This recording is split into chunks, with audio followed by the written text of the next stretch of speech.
লায়লা আফার লাগে কেউ ফিরিস মামুদ পারে একটা লাথি দিলে যায় ও উড়িয়া। হেই লায়লার লগে 2 দিন পর পরই জামা, 2 দিন পর পরই জামা না, 2 দিন পর এই দেখা কয়দিন পর পরই মনে করে লাফালাফি, জারি পিঠে পিঠি ফাটাফাটি। তো এই দেশে কি কেউ নাই সোহে বাজে না? একটু ফোলা এরম এরম একটু ফোলা। হেইয়া ওই একজন নামি দামি মানুষ হের লাগে কয়দিন পরে যন্ত্রণা করে নাক ফাটাই হেলায়, নাহের বারেন্দা ফাটাই হেলায়। লায়লা খালা কই আর আফা কই আর যায় কই? ওই লায়লা আফার লাগে কেউ ফিরিস মামুদ পারে একটা লাথি দিলে যায় ও উড়িয়া।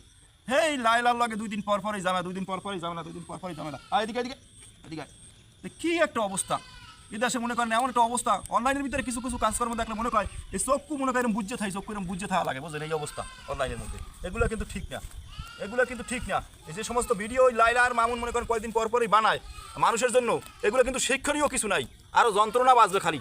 ভবিষ্যৎবাণী কিন্তু খুবই খারাপ ছেলে মেয়েদের জন্য। এই লায়লা মামুনের ভিডিও কিন্তু স্থাপিত করাও, এগুলো বন্ধ করতে কেন? ওরা দুইজনে শেষ করে হালাইতেছে এই দেশ।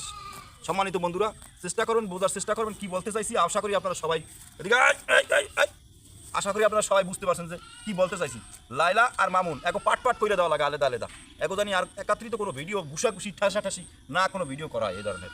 বাস্তব কথা কইতেছি, কিন্তু বাস্তব কথা কইতেছি হয়তো আপনার কোথাও ভালো নাও লাগতে পারে, কিন্তু বাস্তব কথা কইতেছি। এই ধরনের ভিডিও করতে বন্ধ করে না কোনো জনের।